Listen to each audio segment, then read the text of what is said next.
After years of desiring nothing more than to take the path of least resistance, which often involved me on the couch eating nachos, I finally wanted to work out. I wanted desperately to swim, bike, and run, but I could do none of these things. At the command of my doctor, I was only allowed to walk. Walk I did. A lot. I was determined to become the best walker in the world. It was actually very enjoyable and foreshadowed the inevitable path I would come to follow in my Ironman training. It was a path of humility and acceptance, and it was an important hurdle to overcome. It was my meditation, and it made me feel refreshed, energized, and alive. The energy I gained gave me loads of positive side effects. It got my obsessive juices flowing, and I was able to channel those obsessive juices into researching triathlon training. After all, if I were going to legitimately do this Ironman thing and not die of stupidity, I needed to figure out how to go about it. The hardest part about anything is knowing where to start. I had no clue how to even look for the right type of information. I read tons of blogs from athletes, race reports, and the like, all with the goal of getting some hint of how I should begin. But all of these folks were already rock star triathletes. I needed a beginning.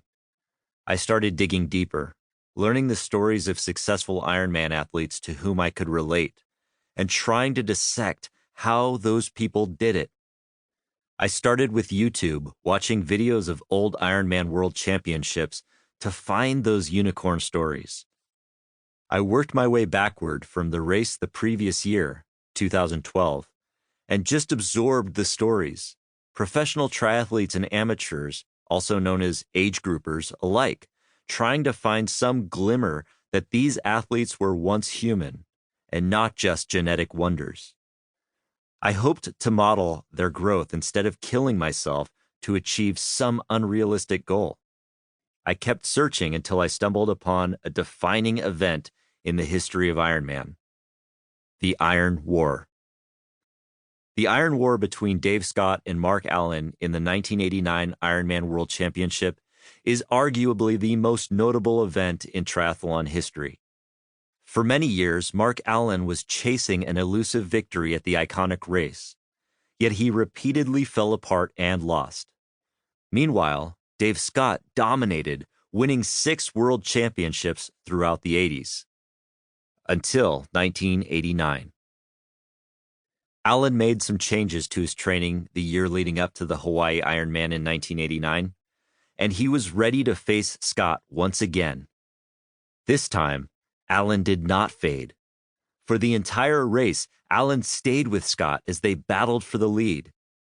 It's one thing to be neck and neck in a 100-yard sprint, but it's an entirely different and infinitely more awkward thing to be racing shoulder to shoulder for 8 hours, not saying a word to one another.